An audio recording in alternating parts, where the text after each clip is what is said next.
It's the Worldwide Sports Radio Network. Great moments are born from great opportunity. And that's what you have here. That's what you've earned here tonight. Forget about the crowd. It's the size of the school. Their fancy uniforms. And remember what got you here. If you put your effort and concentration into playing to your potential, to be the best that you can be, I don't care what the scoreboard says at the end of the game, in my book, we're going to be winners. On this team, we tear ourselves and everyone else around us to pieces for that inch. We claw with our fingernails for that inch because we know when we add up all those inches, that's gonna make the difference between winning and losing. It's down to the wire with Errol Marks and Speedy Petey. Oh, Petey! On the Worldwide Sports Radio Network. Hello, Long Island, New York, and around the country. This is Down to the Wire. We are live every single Monday from 6 p.m. to 8 p.m.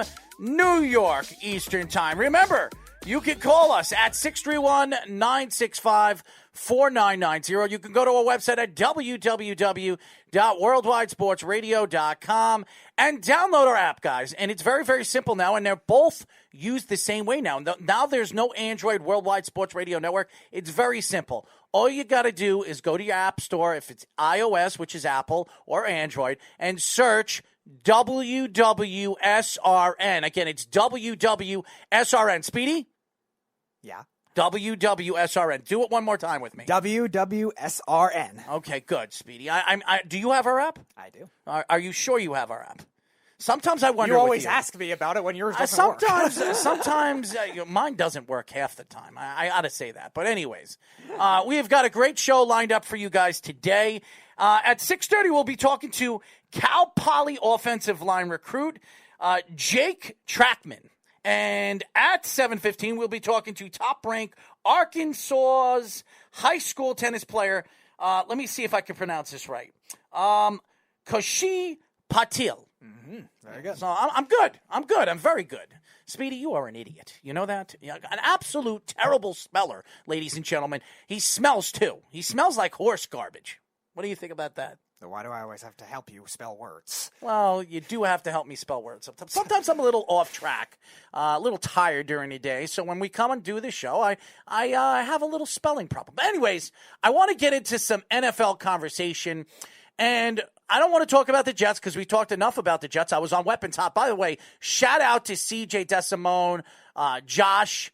It was a great show last night. I joined them. It really got me heated after I was off that show. Just thinking about the New York Jets and how bad they are right now just makes me sick to my stomach. But I want to get off that subject.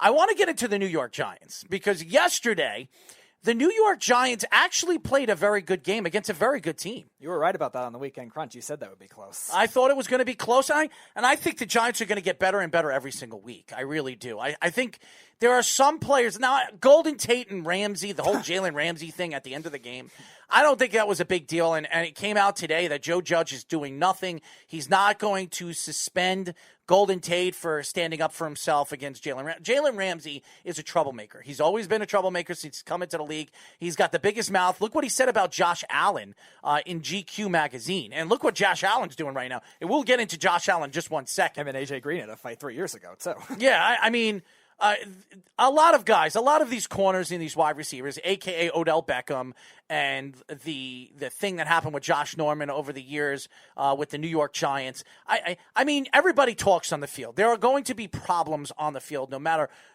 push or crook. You're going to see that. But anyways, I want to talk about what we saw yesterday with the Giants. And first of all, the Giants' defense is getting better and better every week. You can see that. Their young players are starting to develop. You're seeing some of their front seven players like Carter show that why he was worth every bit of the draft pick that they got. I think they drafted him in the third round. Yep, and he was just thought of as a second-round talent. Georgia. And he's shown everybody that he could be the future for this front seven defense. And really, even though the Giants are 0-4, they're probably the best 0-4 team right now in the NFL. They really are. Sure. Every single game they've been close in. The Giants have only lost. They haven't lost more than 10 points in any of these games. So it shows you that the Giants against the 49ers they did. What was the score of the Giants? 36-9. I forgot about that. But nevertheless, Speedy, why do you have to correct me, okay? You could correct me after we go to break. But again, the Giants have played very, very well except against the San Francisco 49ers. But I think the Giants shown me that they're a quality team. They're a team that can compete, unlike some teams like the Jets, okay?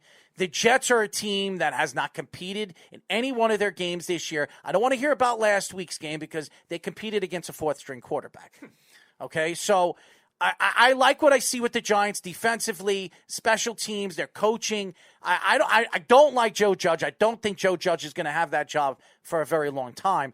But I like what the Giants are doing. They're trying to develop Daniel Jones. Daniel Jones was 23 for 36, 190 yards, 1 interception, didn't throw any touchdowns.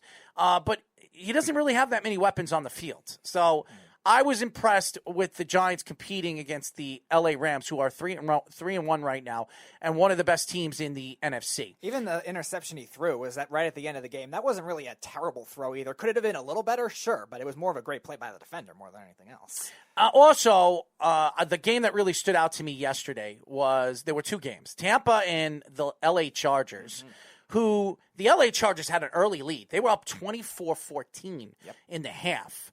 And I thought they were going to take the game over. Justin Herbert he's impressed me week in and week out since he's taken over that job. And I think he's a real deal. I really do. And I like what the offensive line did with the LA Chargers early in the game to try to protect him, make sure that he stands in the pocket, stands strong in the pocket and throw the ball. But Tom Brady slowly but surely is figuring things out. He's got so many weapons on the field. He's got 2 tight ends that can catch the ball. Actually, 3. He's got 3 or 4 wide receivers on the field. He's probably have more weapons with this team than he's ever had in his NFL career. But all in all, Tom Brady threw 5 touchdowns yesterday. 5 touchdowns. This is a 43-year-old guy who is showing you why, no matter how old he is, he can still compete in this league. Now, do I think Tampa is going to be a team to beat in the NFC? I don't. I think Tampa will make the playoffs. They'll be a wild card team, borderline division winner. It all depends on how the division moves in the proper direction because the Saints have not looked good so far. Well, they've been banged up.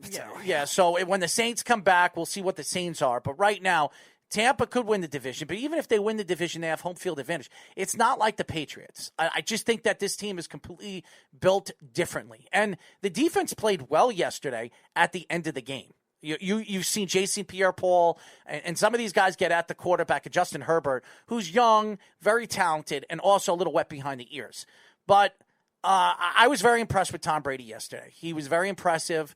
I can't really say anything bad about him. He threw a bad interception early in the game, which I was wondering where he was throwing the ball. But and he's thrown the ball sporadically all different places throughout the year so far. In 4 games, I think he's thrown about 5 interceptions. I think he has 4 pick sixes already this year, so they're already making the jokes with him and Jameis Winston. If you need a pick 6, who do you trust more? I don't think he's anything comparable to Jameis Winston. No, Jameis Winston didn't throw 5 touchdowns in a game. I don't even remember the last time I can remember that Jameis Winston threw 5 touchdowns in an NFL game. I think in college he did, in Florida State. I don't think he did it in the NFL. I think he did maybe his rookie year, but I think that was. I don't remember any of it, and I'm actually a Jameis Winston fan, but Tom Brady is still a guy that can win. He can win them a Super Bowl. I was very impressed. Their all around game. Bruce Arians, his play calling, especially in the 3rd and 4th quarter, and how they dominated the line of scrimmage. That's why Bruce Arians is an offensive genius.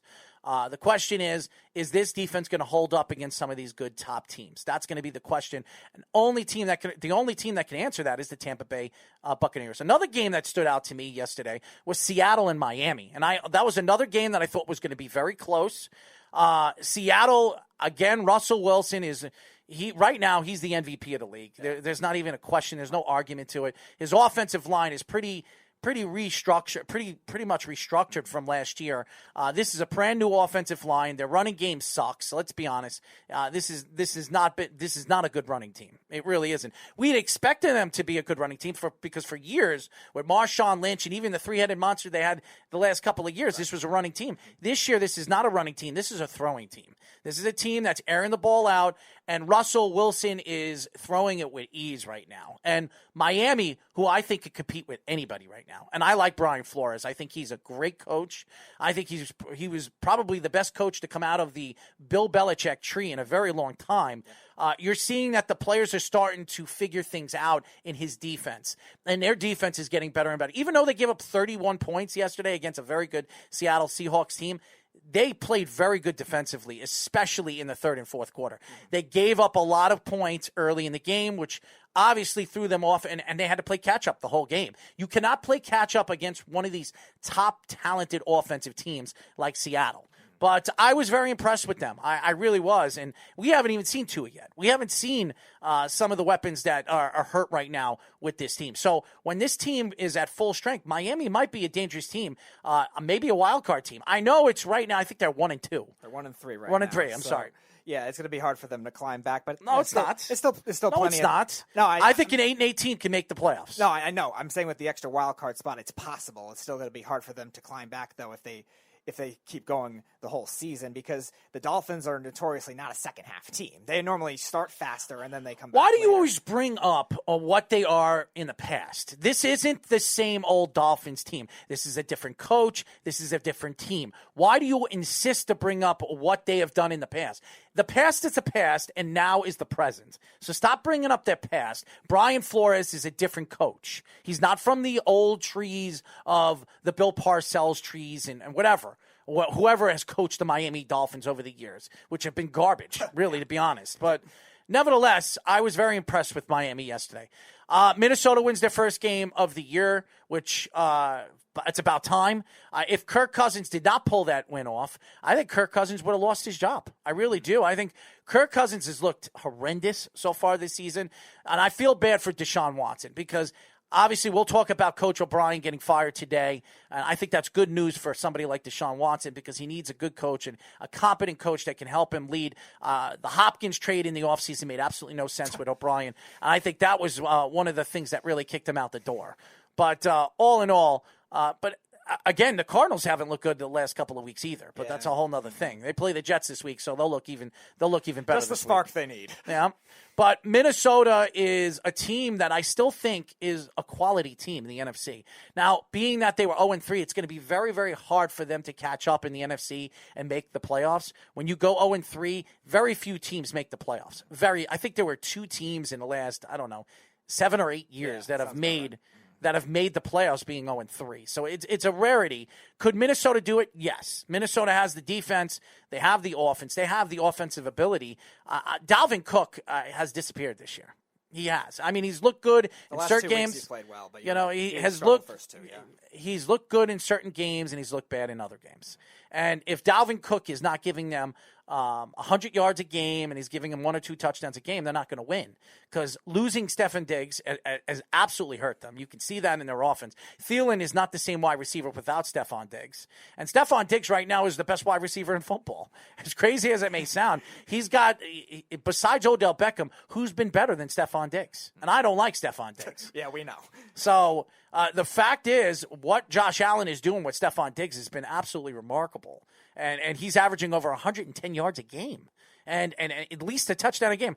Stefon Diggs has been the best wide receiver in football this year. He really has. And he's been very, very much every bit of that first-round pick that they gave up to get him. So anyways, I want to get into also the Cleveland Browns versus the Dallas Cowboys. Now, Dak Prescott has had sensational games week in and week out.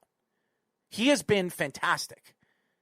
Dak Prescott threw over 500 yards yesterday. He's the first quarterback this year to throw over 500 yards. He's also one of very few quarterbacks to do what he did in a game 2 weeks ago against the Atlanta Falcons. 3 running touchdowns. I think he threw 4 touchdowns. And he was remarkable, threw over 450 yards. He's been fantastic. You cannot blame Dak Prescott for the loss yesterday against Cleveland. Yeah, he's also the first quarterback in NFL history to do 3 straight games of 450 yards or more. He's been incredible. And the Cowboys are going to have to open up their wallets because he's going to be up for MVP again this year. I think he could be. Mm-hmm. Now, if the Cowboys somehow make the playoffs and are a dangerous team in the playoffs, he could win the MVP. No matter how good Russell Wilson is, no matter how good Aaron Rodgers has looked. You're talking about Dak Prescott, who, let's be honest, they have a tremendous offensive ability. They do. They have CeeDee Lamb, who's a star. By the way, everybody, including the Beeve, that thought that this guy wasn't going to be a star. This guy already has over almost 400 yards already this season. He's got 4 touchdowns. He got caught 2 yesterday, yeah, Beeve. He's going to probably be Offensive Rookie of the Year this year. He's been fantastic. He's been sensational. You got him at the number 17th pick. So you got arguably one of the most electrifying wide receivers we're going to see in a very long time. But now I'm going to go off that subject. But you cannot blame Dak Prescott for that game yesterday. That defense, first of all, the Dallas Cowboys defense is horrendous. It might be the worst in the league this year. No, the Jets have been. I don't even know if the Jets have been that bad. The Jets have been bad. And if you want to use a second place team, what about Atlanta? So, the Jets have given up almost 30 points in every single game this year. Mm-hmm. In every single game. All right. Okay? I'm tired of watching bad football. But yesterday's game with Cleveland and Dallas was a fun game to watch. It was really back and forth. Baker Mayfield looked really, really good. He really did. Odell Beckham looks like he's back to normal form. I didn't think we were going to see this with Odell Beckham again. I think Odell Beckham in the first 4 weeks of the season has 5 touchdowns. He's been fantastic. He's been the best wide receiver in football. If he plays like this at the top of his game, watch out for Cleveland. They could be very, very scary. I think they found a coach. I think this guy is the right guy. Yeah. He's got more wins in his first year than the last 5 first-year coaches in Cleveland Browns history. I mean, seriously, if you look at their last 5 coaches that have played their first season, none of them have won 3 games. He's already won 3 games in 4 weeks. So I think they found the right coach.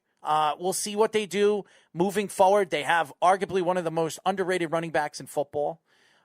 They're explosive in all different ways. Landry had a good game the week before this. So I think that this team could be explosive and very, very fun to watch. They have a lot of offensive talent on the field. They have a bunch of wide receivers, a bunch of tight ends that can make plays. They have 2 really good running backs. They're a dangerous team, and they're playing very good defensively, even though yesterday didn't show that. But that was an explosive game. How many times are you going to see almost 80 points be scored in a game? I mean, yeah, it's a rarity. And the NFL, because especially from the Browns. Also, shout out to Joe Burrows, who won his first NFL game yesterday against Jacksonville Jaguars. I think Joe Burrows is the real deal, too. I think I love the kid because the guy doesn't talk much. When he talks, he's like a Sam Darnold.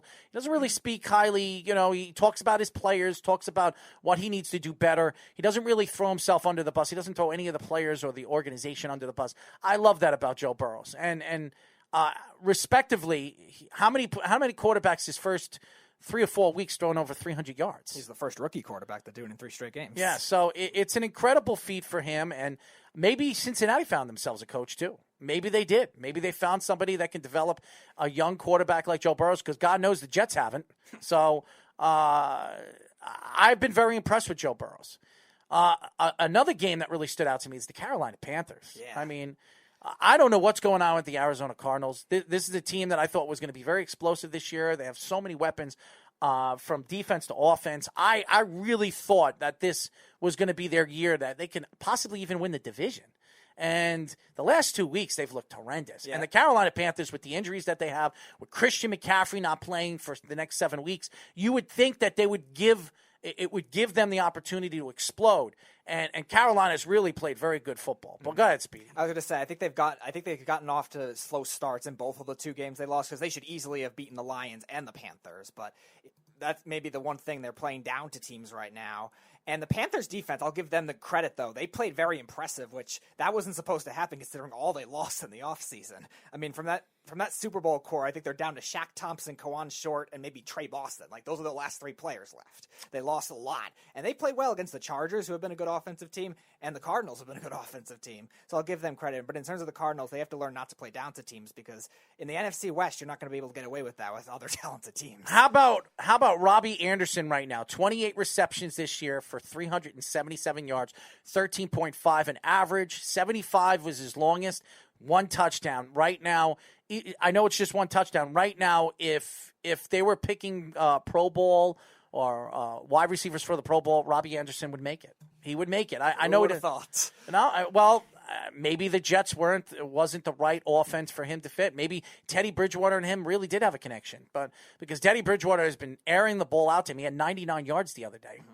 So he's been very impressive too. Yeah. Also, the game that really stood out to me throughout the week was there were 2 games. This game was the biggest game: the Buffalo Bills and the Las Vegas Raiders. And the Raiders were in the game, and I'll tell you this. I think the Buffalo Bills are a very good team. They're 4-0. A lot of people, a.k.a. the NFL Network, thought that they were the best team in the AFC and the AFC East, and it looks like they might be right. What scares me about the Buffalo Bills is not Josh Allen. Josh Allen looks like he is the future.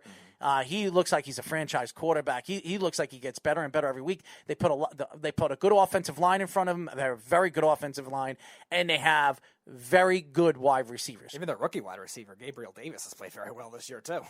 The problem with them is, and I've seen this, their secondary fall apart in certain aspects of the game, especially in the 3rd and 4th quarter. Now, they have arguably one of the best corners in football, in White, okay? He's great. But that whole secondary, you could see it. I think they think they're too good, and they think that they're that good where they don't have to play hard throughout the game. If they play like that in the playoffs against one of these good teams, they're not going to win. Right, and I think as well they're also getting into the trap that we see a lot of other teams get into, where they get a big lead and then they get soft or they get conservative. Confidence level. Yes, and I think they did that against Miami. That's why Miami made that game close at the end. When the Bills, I think, were up at one point 28-13. We saw what happened with the Rams. They were up 28-3. The Rams came back and took the lead before they won the game with their offense. So they can't get content, and that's on coaching. So you have to get that together. They've had some injuries with their linebackers as well, which has hurt them, but they're really getting exposure over the middle of the field especially. So yeah, they got to get that going in terms of their defensive identity, because they didn't have the offensive identity last year like they do this year with Diggs. So they're going to have to do it like that as well. But they need to get that defense back to top-notch form if they're going to be able to compete, because you're right, they do look a little weaker than last year, especially over the middle of the field. Also, watching Sunday Night Football, Philadelphia and San Francisco. Philadelphia really needed that win. They really needed that win. And I will say this. Carson Wentz has not looked good. He hasn't. Yesterday, he looked better in the second half, but he hasn't looked good. And what worries me about the Philadelphia Phillies is they don't have enough weapons on the field to help Carson. I really don't think that. Mm-hmm. And I think in the big picture of where Philadelphia is right now, they're a borderline playoff team. They have to win that division. Right. The only way they're going to make the playoffs, the only way any of these teams are going to make the playoffs, including the Cowboys, is if they win the division. If they don't win the division, there's no way in hell they're going to get a wild card spot with some of these divisions right now in the NFC. Typical NFC East. So I was impressed with certain the way Carson Wentz played in the 3rd and 4th quarter. But again, I don't know if Carson Wentz is the same type of player. I don't know if he's the same player. So that's what worries me about the Philadelphia Eagles. Yeah, they've also been hindered by a lot of offensive line injuries too, which was always the strength of their team when they won the Super Bowl, and even the last 2 years before that. Their offensive line was arguably the best in football. They had 4 starters out yesterday. Jason Kelsey was the only guy who played, and they had even their rookie Andre Dillard, who was a developmental guy. He's out too. So they were really dealing with the scrap heap, and I wonder if Wentz isn't used to that. And I will say this, for all you Jet fans out there that are wondering what they're going to do with Adam Gase, sit still and sit tight, because I don't think Adam Gase is going anywhere for at least the next 3 games. So I've been reading some stories and trying to figure out what the Jets are trying to do right now. I do believe the Jets are starting their search right now for their next head coach. I don't think they're going to be reaching out to any of these NFL offensive or defensive coordinators until the end of the season. Right. They're not permitted to. But they can talk to agents. They can actually reach out to their agent and make it be known that they're interested. But I think they're going to start looking at college coaches right now. The Oklahoma coach, who a lot of people think will be an NFL type of style coach in the future. They will. What's his name again? Lincoln Riley. Lincoln Riley is a guy. Why are you laughing? Because they already lost 2 games this year. So what? That's not going to help his cause. Hold on one second. Because he lost 2 games this year, it doesn't mean that he's not going to be a good NFL coach. I mean, I don't understand. Why are you laughing? Why weaken his stock? It doesn't make him weak. It's a short season with the COVID-19. They barely practiced it. They barely had any off-season workouts, and you're going to laugh and giggle? What the hell do you know, Speedy? In the worst year the Big 12 have you ever coached a football team? In the worst year, have you ever coached a football team? No, but in the worst year the Big 12 has ever seen, their powerhouse team has already lost 2 games. Okay, that's so a bad what? Sign. That's a bad sign. So that makes Lincoln Riley not a good candidate to get an NFL job. Because I was worried about him already. But you're worried about everybody, and a lot of things that you're worried about. A.k.a. the Redskins defense last year. You were completely wrong. Okay, you were completely wrong about the Chargers going to the Super Bowl. So I picked the Chargers to make the playoffs. I thought they were going to go to the Super Bowl, but they obviously, with the injuries that they had and the way they played in the second half of the season, they fell apart, and they had a lot of injuries. So you could say whatever you want. I didn't think the Redskins were going to be a top defense. You did. Okay. So there you go. Anyways, when we come back, ladies and gentlemen, we will be talking to Cal Poly offensive line recruit Jake Trachtman here on Down to the Wire. You're listening to the Worldwide Sports Radio Network. You're listening to Down to the Wire on the Worldwide Sports Radio Network.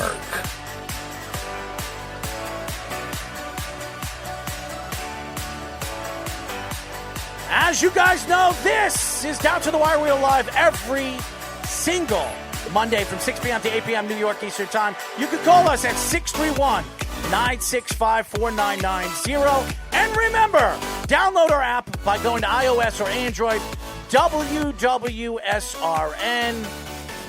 Wow. DJ Speedy spinning it, jerking it, whatever you call it. Right, Speedy? What do you think about that? Let's not use the second term. Why not? Why not? I think that's a good term for you. I'm sure you think it is. Why? Well, you need to shave that beard, so jerking would be perfect for you. Oh, God. There you go. Anyways, we have our first guest on the show today, and we are now talking to Cal Poly offensive line recruit Jake Trachtman. What's going on, Jake? How's it going, guys? Can you guys hear me all right? We hear you good, man. Speedy, we need to... I think because of all of COVID-19 and the situations, everybody likes to grow their beard. And Speedy, look at you, man. You're pretty much shaved and ready to go. And we got this guy who looks like a werewolf. I sit next to a guy that looks like a complete werewolf. So could you imagine waking up to this? I am a big night person, though, so he's not wrong on that. No, you are a big night person. You're a big everything I know person. that. I was telling him. Oh, well, thank you. As you guys know, we are talking to Cal Poly offensive line recruit Jake Trachtman. Now, Jake, how are you and your family doing with this COVID-19 situation? Family and everyone's doing good. We all kind of stick to ourselves and don't really cause a lot of conflict with each other as much as I thought we would, which is pretty nice. Well, you don't want to stick next to him, okay? Because he smells, okay? I'm just telling you. I'm sitting right next to him. Before the show, I sprayed him with some Lysol, so we're trying to clean him, right? What are you making those faces for? If you sprayed me with Lysol, I wouldn't be able to see. So why don't you tell us a little bit about the recruitment process? Cal Poly reached out to you. There were a bunch of schools looking at you. You're a 3-star recruit. Why Cal Poly? Out of all the schools that were looking at you and trying to recruit you, what made you want to go to Cal Poly? First of all, thank you to all the coaches that recruited me. The recruiting process is something I will never forget. A lot of ups and downs, a lot of uncertainty. I chose Cal Poly over all the schools because Cal Poly gave me a full ride opportunity, and I felt the best connection with the coaching staff there. And Cal Poly has a perfect balance of academics, athletics, and partying, I guess. Or not partying, but friends and that. And location is a big plus too about Cal Poly. So you actually were also recruited by a Power 5 team in Colorado as well. So, I mean, that probably had to make the decision a lot tougher for you, choosing Cal Poly, who, again, it's close to where you live, so it makes kind of sense in that sense. But, I mean, picking an FCS school over a Power 5 school was definitely something that had to be a tough decision. Was it as tough of a decision as you probably made it out to be, or was it something that was a no-brainer for you? No, actually, it was a no-brainer. I also got a preferred walk-on to Cal Berkeley, so I decided to choose the money because going into the recruiting process, my goal was always to get my education paid for, so my parents don't have to worry about me because I have a twin brother and a little sister who's a junior, so I'd rather have them be able to choose where they want to go and not be so selfish with my parents' money and want to go to Boulder or Cal, which is a more expensive option. We are talking to Cal Poly offensive line recruit Jake Trachtman. Now, Jake, the offensive line position is a very important position. I don't think people realize, I believe, the 2 or 3 most important positions in college football and professional football is the offensive line, offensive tackle, the cornerback, and the quarterback. When you look at the position and the way you play the game, you have to be big in stature, you have to be fast, you have to have good feet.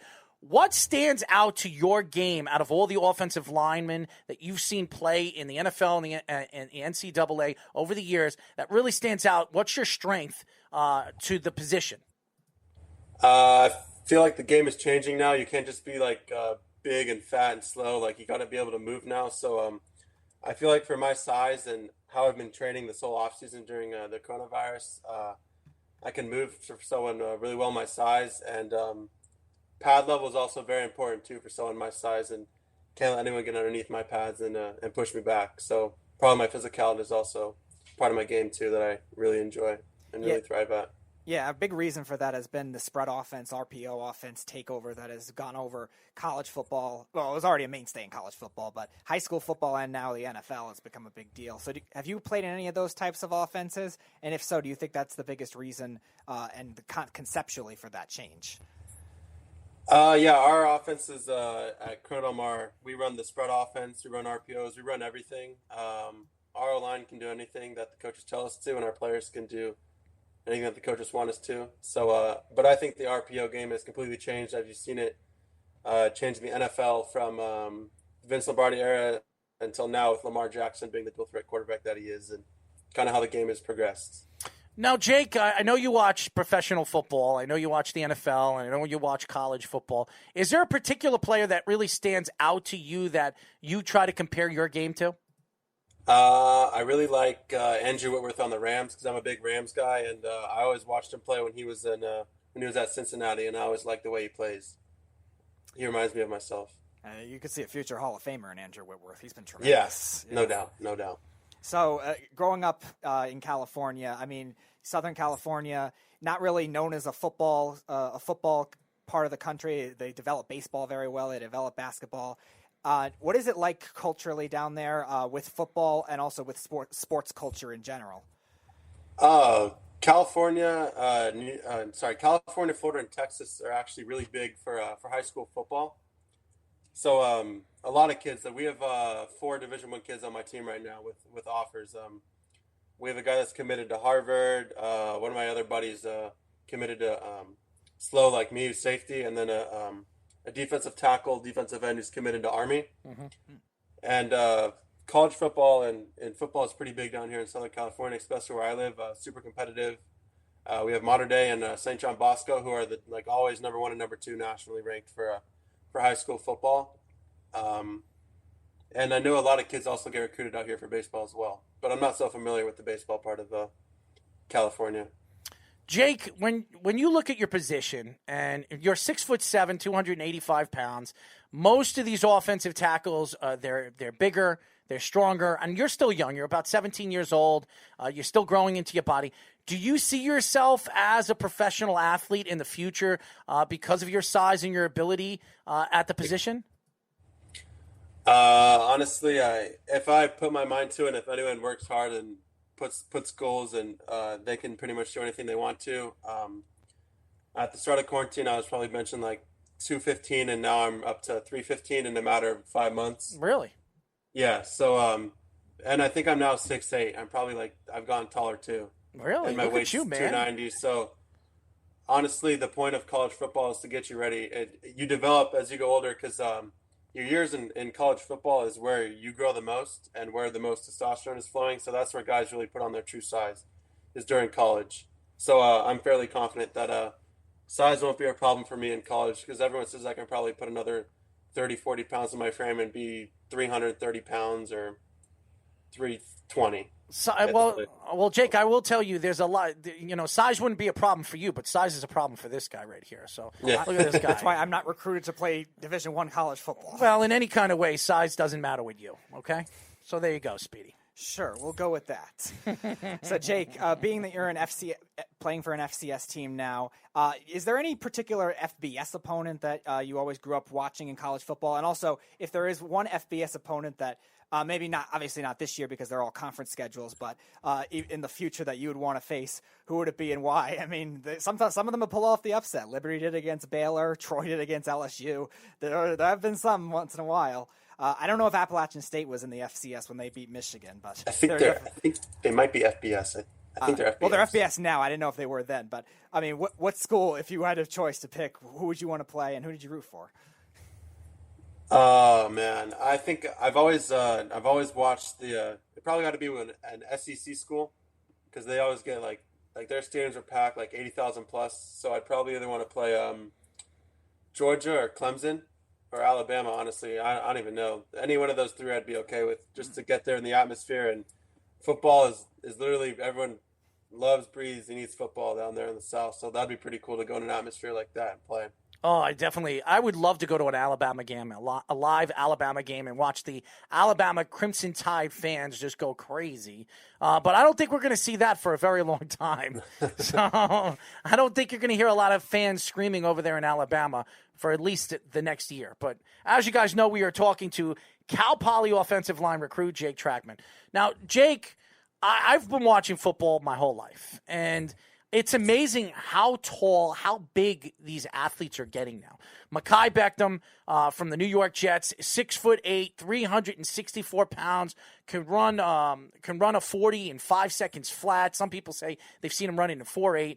When you look at the speed of the game and the athletic ability of some of these guys that you're seeing linebackers that are 6'6", 260 pounds that can jump over an offensive line and run a 40 in 4 seconds flat, 4.3, 4.4, which is ridiculous.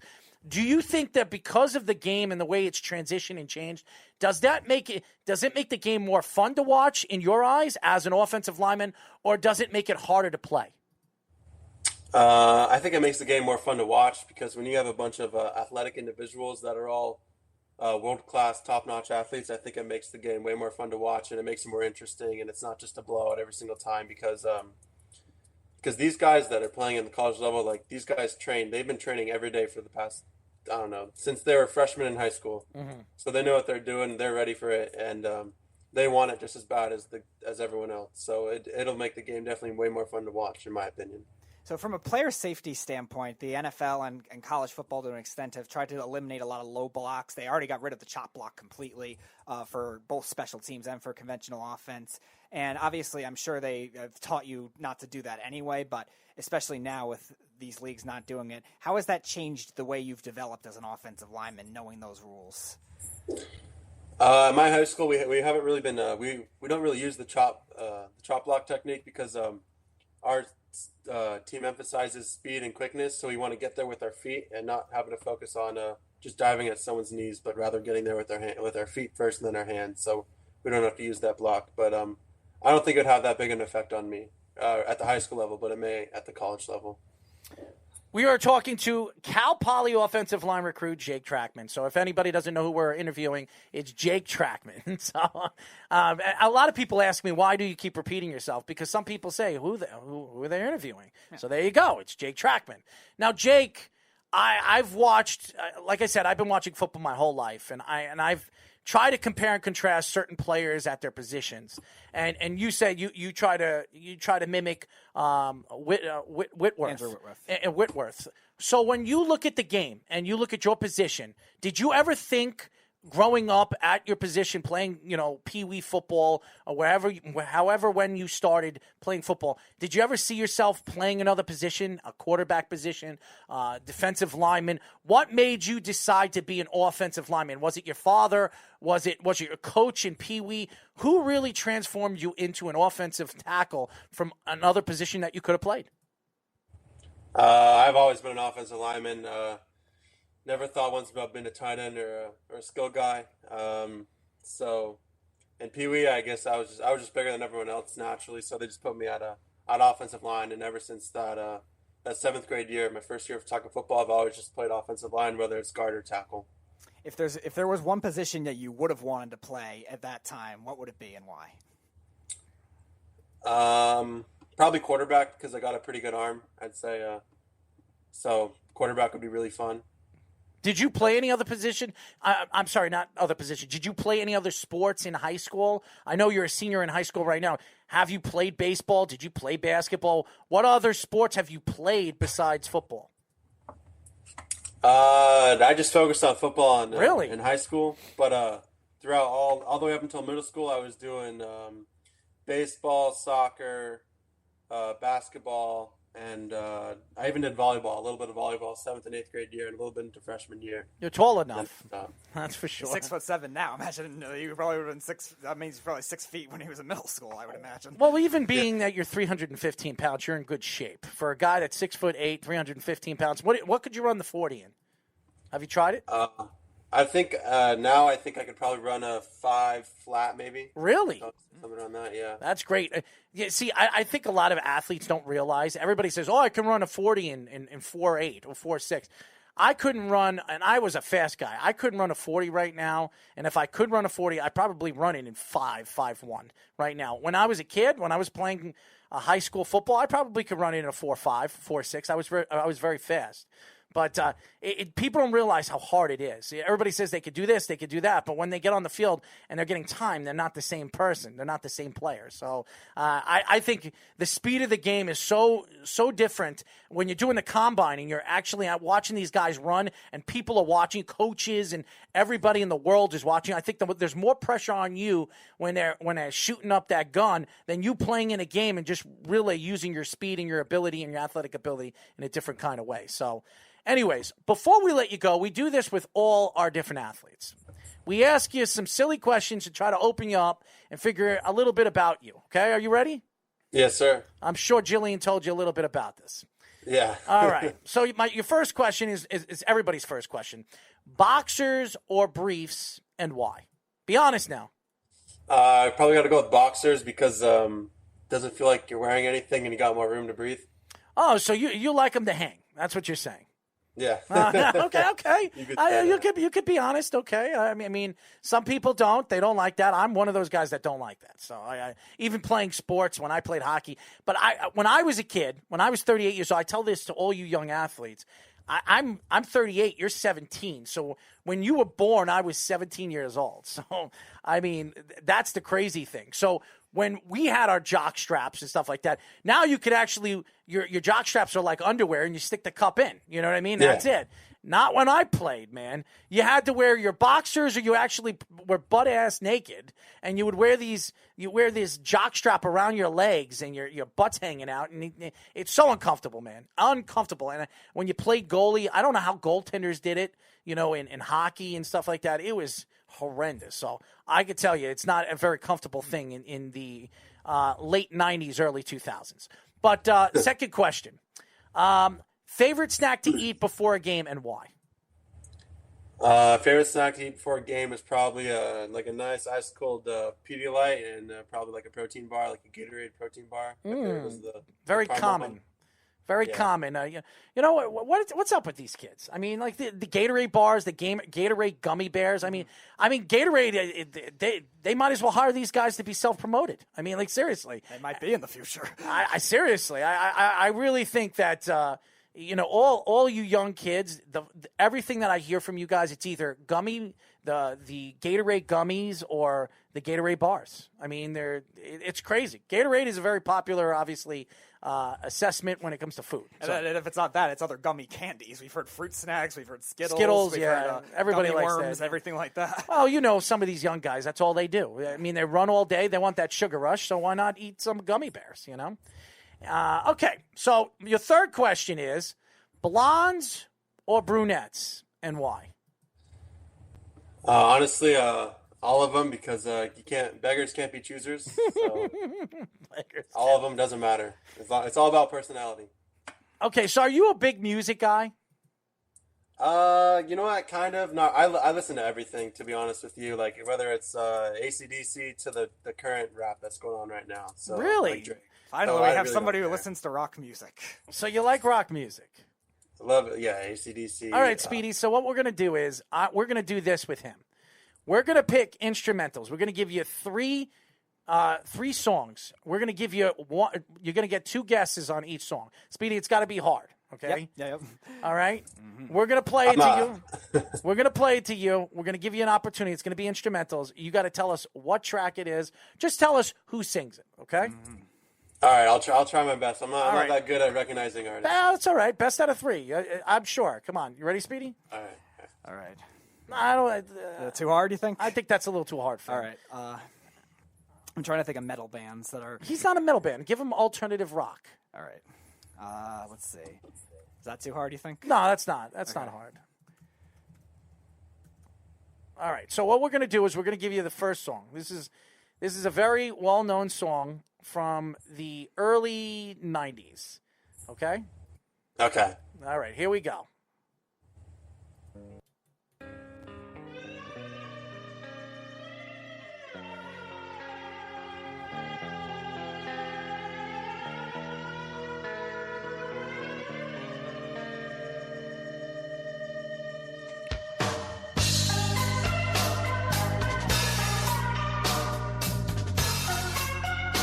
Good. Yep. All right. What do you got? I think I'm gonna go with Foo Fighters. No. I'll give you one more guess. Play it one more time, Speedy.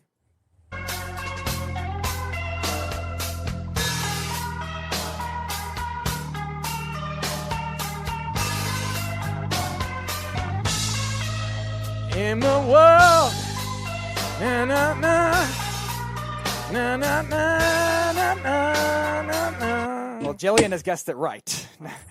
So who do you got? What do you got, my friend? Nirvana. No. You have the right genre. Yes. It was Soundgarden. Have you ever heard of Soundgarden? No. Oh, okay. So give him something popular in the 90s, Speedy. We'll see if we can get this. All right. This is a very well-known band. They were from the 80s and the 90s. You definitely have heard of them. Absolutely have heard of them.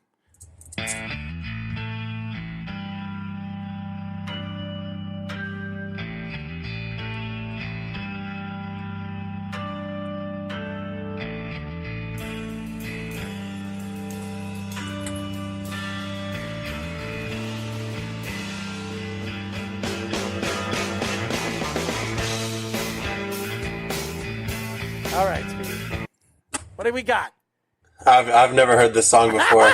I'm sorry. I don't like. All right. Well, here's what we'll do, because we're throwing you off here. That was Pearl Jam. That was Jeremy.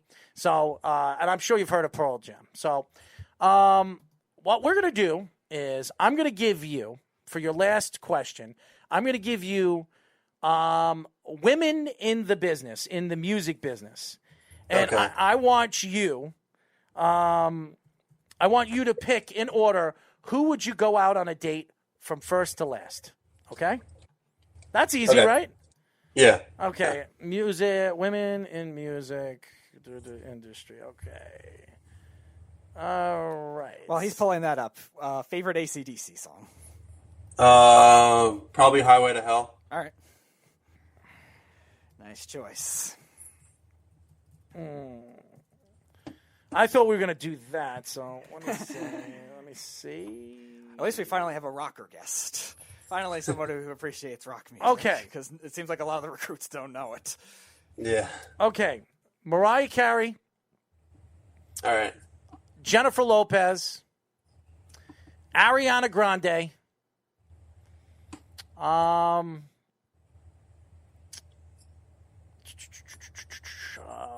Beyonce, Taylor Swift. In order. All right. Taylor Swift, number 1. Ariana Grande, number 2. Okay. You like the young ones. Number 3. You like the young ones, okay. Who am I missing? Mariah Carey and who else? Mariah Carey and Beyonce. Beyonce 4 and Mariah Carey 5. Really, man? Oh, that's interesting. You went with the younger ones at first. Yeah. I see it. You want to keep it at the age group, but, you want to be taught some things, too, I mean, honestly.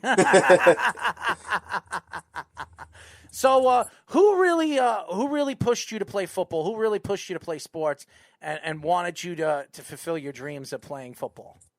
My dad was a major part of pushing me to play football, and my trainer, who I've been working out with, Creef Bird, who's also trained guys in the NFL, like Marcus Epps, who's on the Eagles, and Nick Vanette, who just bounced around from a couple teams. He kind of gave me the hope and that dream could be fulfilled if I worked hard. So him and my dad were major advocates, along with all my high school coaches too. Well, I will say this, man. We've interviewed some of the top recruits in the country for the 2021 class, and you being one of them. And I love you kids because you guys give us a little bit of different personality on the show. You guys bring out a different look to where you come from, who you guys are, the way you were brought up. And I think it's pretty amazing. And the stories that we've heard from some of you guys, it's fantastic. It really is. And I want to stay in touch with you next year when the season does start and Cal Poly's on the field. We'd love to talk to you about the growth of Cal Poly football, where you see the team being in the future with you there. So we'd love to stay in contact with you. Of course. How could all the fans follow you on social media? My Instagram is just Jake Trachtman. My Twitter is just Jake Trachtman as well, and that's it. And my Snapchat is in the Instagram bio. Well, Jake, I want you to teach Speedy how to shave. Okay, could you do that for me? This How to kid, what? Yeah, how to shave. I mean, look at this guy, man. He looks like the Beast Man. Look at this guy. I mean, seriously. I know how to shave. I just don't care about it right now. I don't know, man. It's starting to really scare me. I mean, not only does he sometimes look like he comes out of like a piece of, a garbage, or it comes out of the woods. He's like a woodchuck or something like that. Oh, so now I go from werewolf to woodchuck. Yeah. That's a very interesting one. Well, But Jake, I know how to shave, just so you know. I'm just not going to get peer pressured by him to do it. I got you. I got you. Anyways, Jake, thank you for joining us, my friend. I know you're, it's right now at this time you're in California, so it's got to be about 3:00 right now. It is exactly 3:55. 3:55. So about 4 o'clock. So you're going to go out and just chill around and hang out in the sun while we're sitting out here in the 62-degree weather, which we love. So, Jake, I love this weather. Errol hates the summer. I hate the summer, Jake. I absolutely can't stand the summer. It was brutal. It was extra hot this summer, I guess. Like there was a lot of days where it was at least 90 degrees. So same here.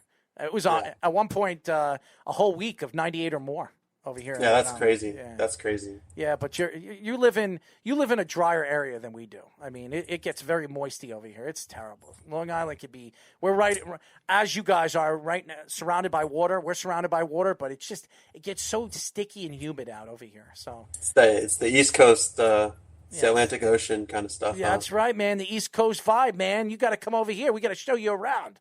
I got some family in New York. So Where in New York?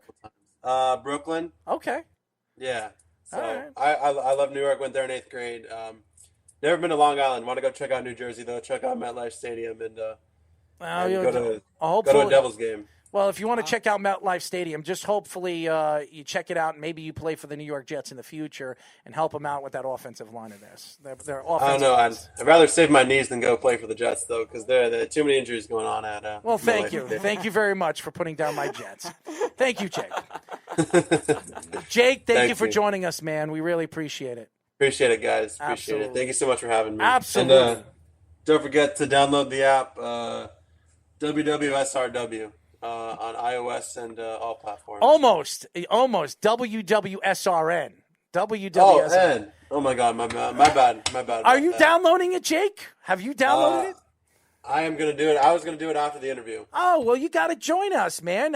You got to tell your friends. We love to have new fans following us. If you're a sports fan, you love us. And I'll tell you this right now. We will be in California in the future doing some live shows. So when we do come out there, we'd love to, maybe if you're out there, interview you. But when you come out and if you decide to come out here to visit family, I would love to show you around Long Island. Of course. We'll stay in touch, okay? Absolutely. Sounds good with me. Jake, thank you very, very much. Appreciate it, you guys. Jake Trachtman, ladies and gentlemen, Cal Poly offensive line recruit. He's an interesting kid. Very, very nice kid. Very down to earth. You can tell that he's got a good head on his shoulder, was raised very, very well. When we come back, ladies and gentlemen, we will be talking Major League Baseball, the playoffs, the Yankees tonight. Where do the Yankees go in that divisional series? When we come back, we'll get into that here on Down to the Wire. You're listening to the Worldwide Sports Radio Network. You're listening to Down to the Wire on the Worldwide Sports Radio Network.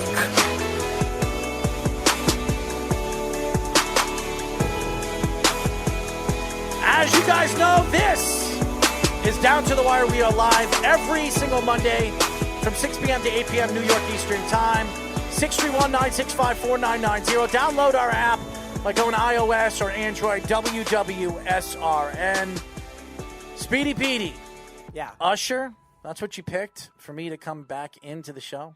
You love Usher. I do, but it's too slow, man.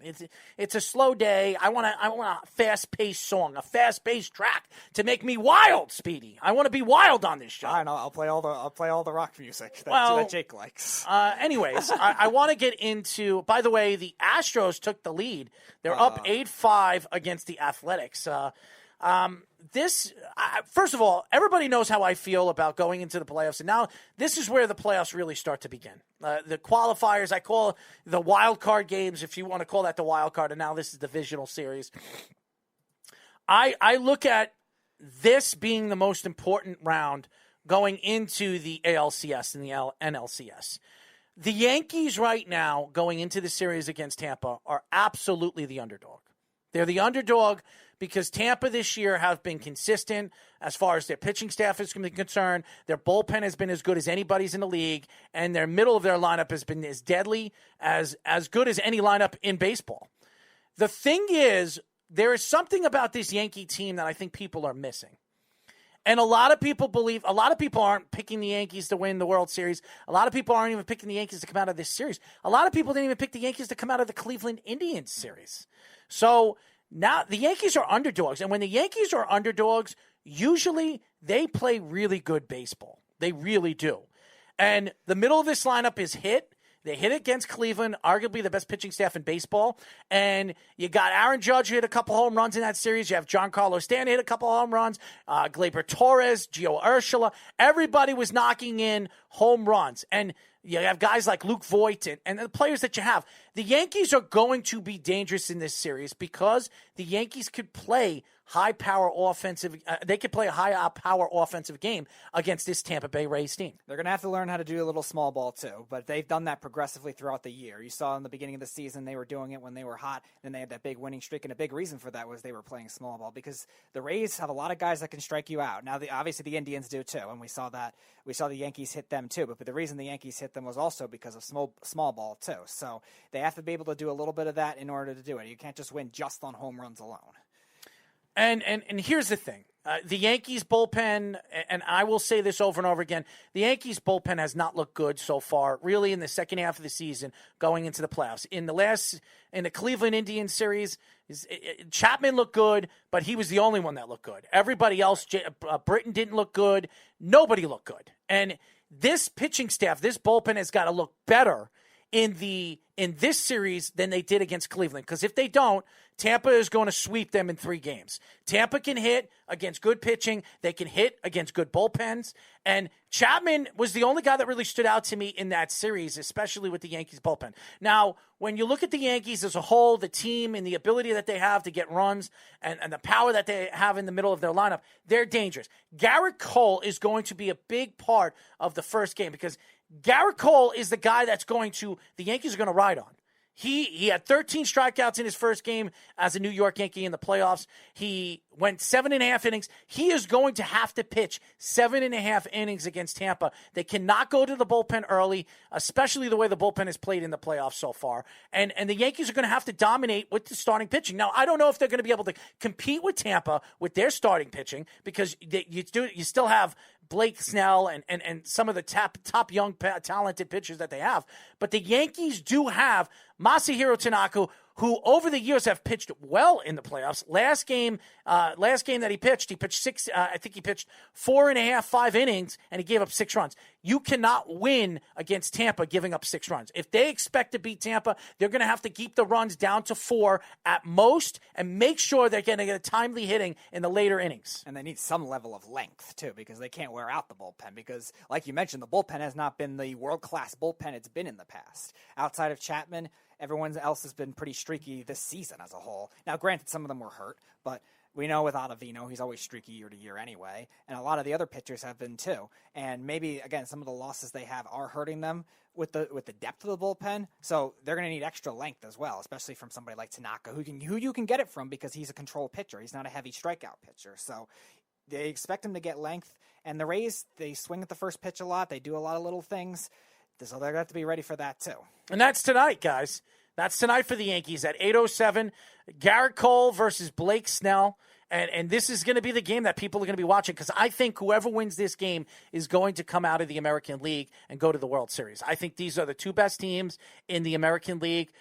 You've seen what the Tampa Bay Rays could do all season long. They've been dominant. And listen, I know you love the coach. You love the manager of the Tampa Bay Rays. So does Tyler. But as bad as Aaron Boone has looked throughout the playoffs so far, and he hasn't looked good. All right, I didn't like him in game number 2, in the later innings. What he was doing with the bullpen, he is going to have to be better in the way he uses his bullpen. If he doesn't use his bullpen right against the Tampa Bay Rays, they are going to dominate. This is not the Cleveland Indians.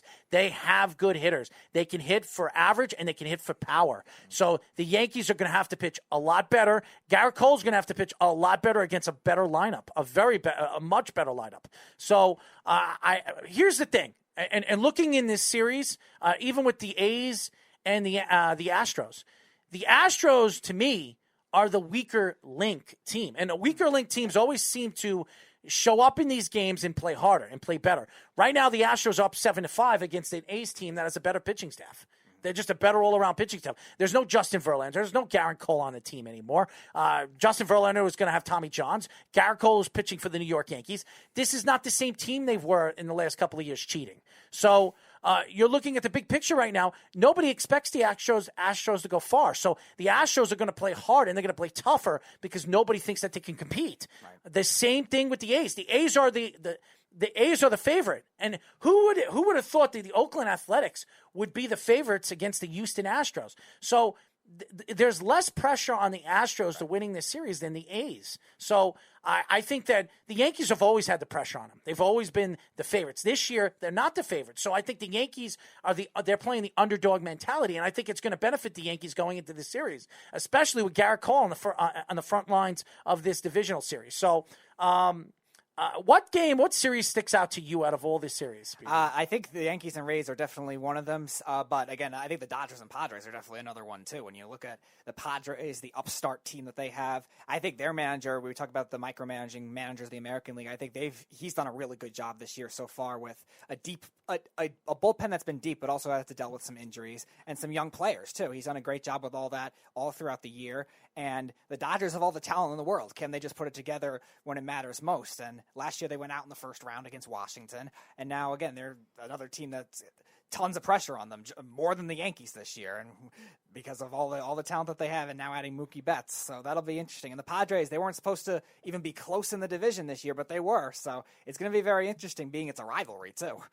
Yes, and again, the two series that really stick out to me is the Tampa Bay Rays and the Yankees, and the Dodgers and the Padres. I think the Padres could surprise the world, and I think they can knock off the Dodgers. I think the Dodgers have looked beatable. They looked beatable against the Brewers. Even though they beat the Brewers, they swept the Brewers. The Brewers could have They could have won that series. And the Brewers just didn't play well this season. I think the 60-game season affected a lot of teams. It affected the Yankees. It affected a lot of teams that I think probably – well, in the American League, I think all these teams would have made the playoffs. Yeah, I think the Brewers had a lot of the same problems the Yankees did. Everyone thought they were going to have that great bullpen, and outside of one rookie reliever and Devin Williams, who played really well this year, they didn't really have much beyond that. Their starters actually played better, and their bullpen wasn't as good. And the Marlins versus the Braves, I think that's going to be a fun series to watch because I want to see the Marlins win. Who would have thought that Derek Jeter's Marlins, and I think that if it was a 162-game season, the Marlins would have made the playoffs. I don't. Right. But it doesn't matter. This is the way the ball game, this is the way you spin the bottle, and it landed this way. And the Marlins have a chance to win a World Series this year. They really do. They're part of the final 8 teams. So talk about 32 teams in the MLB. And they're one of the 8 teams that are left standing. That's saying a lot for Derek Jeter, what Derek Jeter has done to this team, especially with losing guys like Christian Yelich, who was an MVP last year. You have Giancarlo Stanton was an MVP 2 years ago. You lost all the different players. Ozuna, you've JT Realmuto. You've lost some of the top players in the league, and you're still competing. You're still in the playoffs. It's been fantastic. It's been incredible. You have to give a lot of credit to Don Mattingly and Derek Jeter. Don Mattingly, who is absolutely up for Coach of the Year. I think you should win it in the National League for sure. And he's somebody I've always criticized as a manager in the past when he was with the Dodgers because it seemed like he was very talent reliant and didn't really do a lot of creative things. And if you look at a team like the Marlins, you have to do creative things with that. They do all, like the Rays, they do all the little things. I think they were second in the league in stolen bases. They were very good defensively, and they always have had good defensive teams in the past. But especially in this kind of year, doing all the little things matters a lot. And their starting pitching has been surprisingly good this year. What do you think about, I want to get off subject of baseball. What do you think about this COVID-19 thing with the NFL? They canceled the Patriots game yesterday, and they're playing tonight. Oh, yeah. And who's playing? The Steelers are playing tonight. No, the Steelers and Titans got moved to Week 7 instead, and then they had to push the Steelers-Ravens to Week 8. So this is their bye week. This is essentially their bye week, and the Patriots and Chiefs probably, they just started. I think they started at 7. So the Patriots and Chiefs, and there's another game tonight, isn't it? And there's the regularly scheduled Falcons-Packers tonight. Right. So I'm going to be very intrigued to see what the NFL does, especially with it's only 4 games into the season, week number 4, and the playoffs are not even close. What's going to happen if this thing starts to spread in the middle of the winter, which a lot of people believe it's going to? Is the NFL going to have to cancel some games, and will it affect the season moving forward? This is going to be a back and forth banter, not only in the press or throughout the country, but what the NFL is trying. Roger Goodell and what the NFL and the NFLPA is going to do moving forward with some of the players. So when we come back, we will be talking to top-ranked Arkansas high school tennis player Khushi Patil here on Down to the Wire. You're listening to the Worldwide Sports Radio Network. You're listening to Down to the Wire on the Worldwide Sports Radio Network.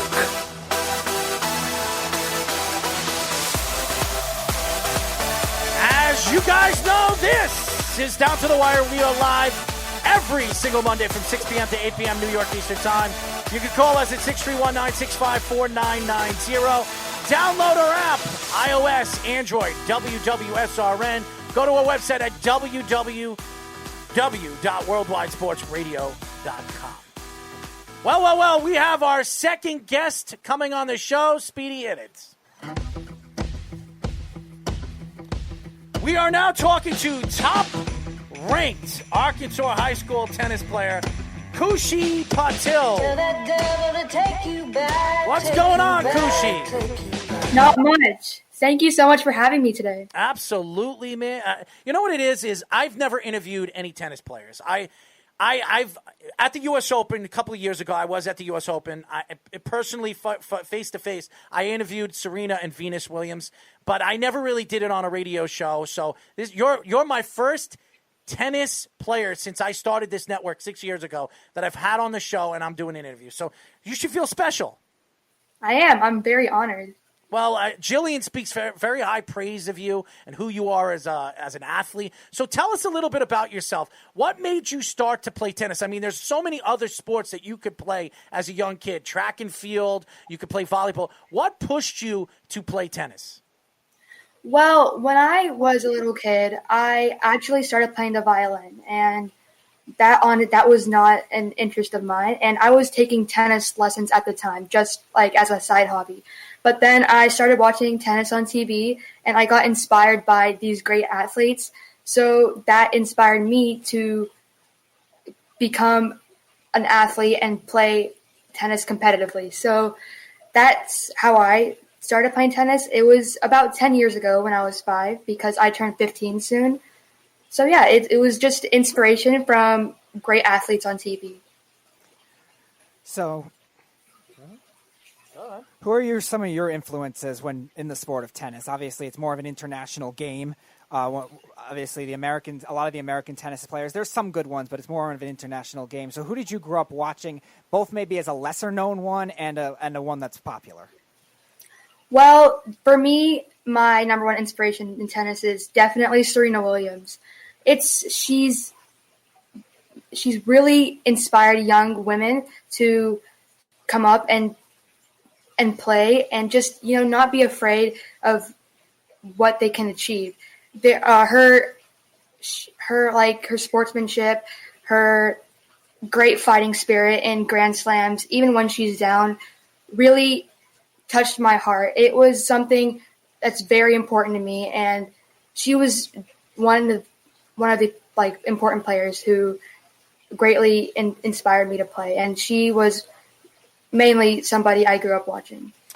We are talking to, let me put this up over here. We are talking to top-ranked Arkansas high school tennis player Khushi Patil. Now, where did you get your name? You have a very unique name. I have a very unique name.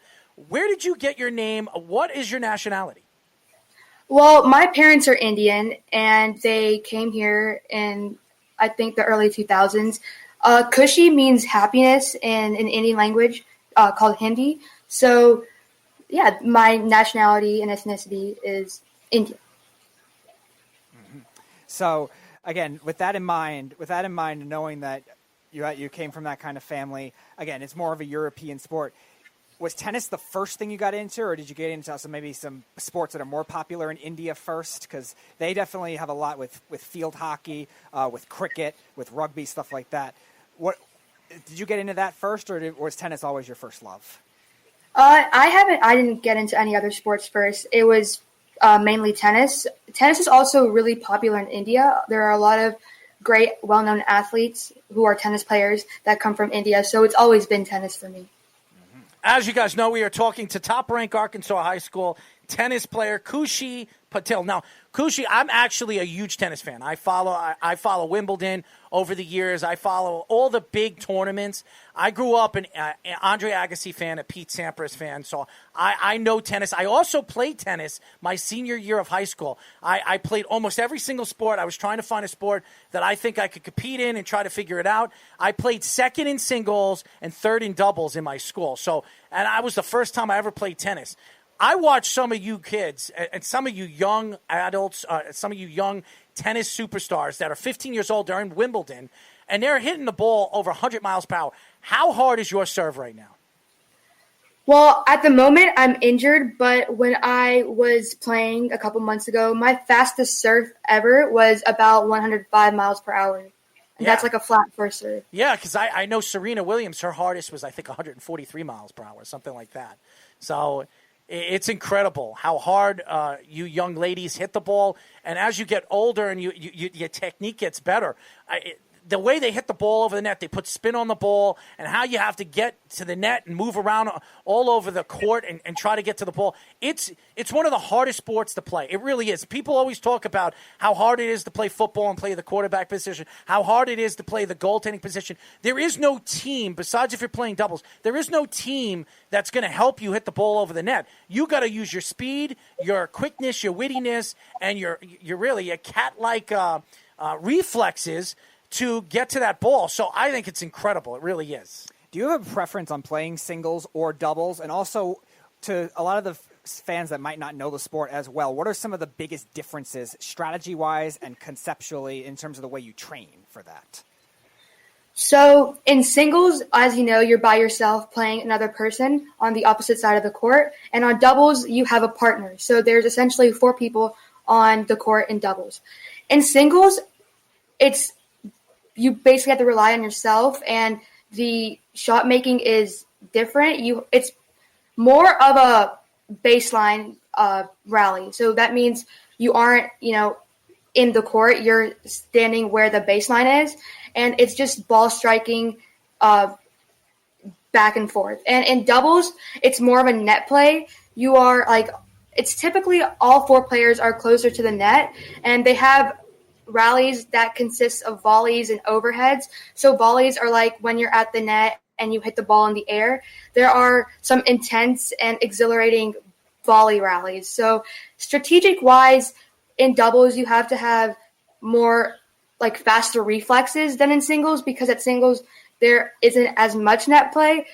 But in singles, you definitely have to have confidence, and your mindset needs to be positive, because you're only relying on yourself and there is nobody out there to tell you what to do. So it's just, you have that reassurance in doubles with your partner, but in singles, you just have to hype yourself up. We are talking to top-ranked Arkansas high school tennis player Khushi Patil. Now, Khushi, do you have plans in the future playing professional tennis? Is that your goal? Do you want to play for Team USA in the Olympics? Where do you see yourself moving forward in the sport? I, unfortunately, have had a lot of injuries over the past, so that crushed my dreams of going pro. But at the moment, I would like to play D1 college and hopefully get a scholarship. It would be a great opportunity, to play for Team USA at the Olympics, but it's kind of unrealistic right now because of everything I'm going through with my injuries. And I've actually had 2 wrist surgeries as well. So it's kind of a major setback, but I feel like the D1 college goal is something really to look forward to. It seems like very often in women's tennis especially, there's a lot of parity with a lot of upsets in recent times. It's not like the men's, where it seems like a top 5 seed is winning a major tournament every year. There seems to be a lot of parity. Do you think that's a combination? What do you think that's a combination of? Do you think there's a lot more international talent than we don't realize? And even American talent now has come up into the system as well for tennis.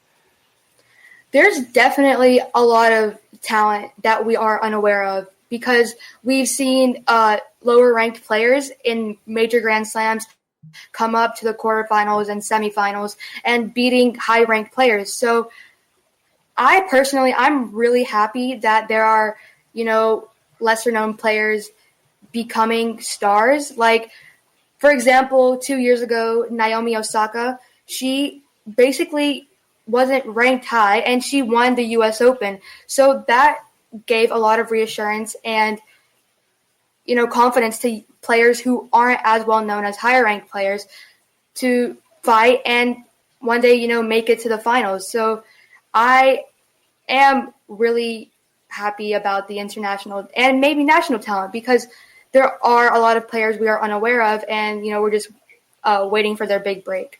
Now, Khushi, I heard you're a big fan of a particular TV show, a Netflix show. It's called, if I'm not mistaken, Wynonna Earp. We interviewed, what's his name again? Bo Smith. Bo Smith. I'm sorry. We've interviewed a lot of people in the last couple of weeks. Great. So. Bo is really, really nice guy, really down to earth. We'd love to get Bo on the show again. And we heard you're a big Wynonna Earp. Tell us a little bit about how you found out about this show, and what is the show? What makes the show so important to you in your life right now? Definitely. So I came across the show from a fan edit on YouTube, because there are a lot of people who post edits on YouTube. And the show is primarily a supernatural sci-fi Western show. And the thing that made me drawn to it is the amount of feminist power. There are incredible female leads and roles in that show, and I'm very passionate about women's rights. So that drew me to it. And the fan base and the cast, they're a very safe space, the fandom and everything. And honestly, it's just the environment and the vibes and positivity the show radiates that, makes me really feel safe in this community. So Jillian actually had 2 questions that were TV related. So one is about Wynonna Earp. Which season of Wynonna Earp is your favorite, is the first one she asked. And then the second one said, you also got into a show called Teenage Bounty Hunters that got canceled after 1 season just today. So how do you feel about that? And then the first one, like I said, was what is your favorite season of Wynonna Earp, without obviously spoiling anything? My favorite season is definitely season 4. The whole fandom fought for so long to get this season because there was so much uncertainty after season 3, and billboards and protests and everything were set into place to get season 4. And it's just the acting range from the cast in season 4 that really makes it my favorite. They have played so many different roles, and it's incredible how they were able to do that. And the storyline is just unbelievable. It's like crazy to think that there are writers out there with such vivid and creative imagination. Well, you have a creative imagination. Why don't you create a story and a book to write, and maybe they'll make a Netflix movie out of that, or a Netflix show out of that. I mean, maybe a tennis player that has superpowers. What do you think about that? With her racket, and she's got this Powerball, and all she's got to do is pull it out of her pocket. She hits it, and she kills people with it. I don't know. Hey, listen, there's a lot of things. If you have a good sense of humor and you have a good imagination, you could create anything. And you could see that with Bo. Bo said he created this years and years ago, writing comics and a different thing. And Wynonna Earp is, if you guys know who Wyatt Earp was her father, and I know Wyatt Earp because I'm a big country western movie buff, and I love Tombstone. That was one of my favorite movies with Val Kilmer and Kurt Russell. So it's something that really stands out to me. So I actually started watching the show because I love country western movies, but it's completely different. It's very different, but it's very unique. I got to give Bo a little bit of credit because it throws you off on really what country western is, and what the using magical powers and crazy things that happen in the movie or the TV show. It's really interesting. Bo's an incredible writer. I'm sorry? Bo's definitely an incredible writer, and it's Have just. you ever talked to him? Have you ever talked to him? I did actually. In his interview that you guys had, okay. I tuned into the line and I talked to him for a little bit. There you go. I didn't know that, so that's news to me. But Bo is a really down-to-earth guy. Bo's a big sports fan, too. And I'd love to get Bo back on the show again because I think he was really, really funny. He was great. He really gave us some good insight of his book and some of the sports and even some of you fans, because he knows that he wouldn't be where he is today if it wasn't for his fans. Definitely. So, as you guys know, we are talking to top-ranked Arkansas high school tennis player Khushi Patil. By the way, Jillian said you have to answer the second question, too. What do you think about the Teenage Bounty Hunters getting canceled after 1 year? Well, this show, during COVID, I got to discover some amazing shows that really, made me feel at home. And figuring out the cancellation, coming across it broke my heart, and it broke a lot of the fans' hearts, because there are a lot of TV shows that are home to many people, especially during this uncertain times, and we're deprived of social interaction. So the cancellation really hit near home to me and a bunch of fans, and we're fighting. We won't stop fighting for season 2, even if Netflix canceled it. So it's been painful, but we're perseverant, we're determined, and we won't give up. Well, I don't know if they're going to cancel it. Bo, hopefully, he feels confident that they'll probably bring it back for another season, but we'll see, man. You never know, and it's all about how many fans are going to watch it, how many people are downloading it. That's anything that you do, even with music. When you post things up, music on Spotify or all that other stuff, they want to see how many downloads. So I think that with everything, there was a TV show that I was watching, an MMA show on Netflix. I watched the first 3 seasons in 3 days, and I'm crying for more, and they canceled the show. So it sucks. It really does, because you want to see what happens in the future, but you'll never know. You'll never know. So it sucks. It really does. That's why I don't like watching TV shows until they're completely off of TV. I didn't start watching The King of Queens until it was completely off of television. Now I watch it over and over and over again. So that's what That's what I always do. But anyway. You didn't have a choice back then, though. If you had to watch it if it was on. Now you have more of a choice. Well, that's true. So you're 15 years old, so we're not going to ask you the silly questions like we ask some of the athletes that we ask. So I'm going to ask you a couple of silly questions. Are you ready to answer them? Yep. Okay. I am.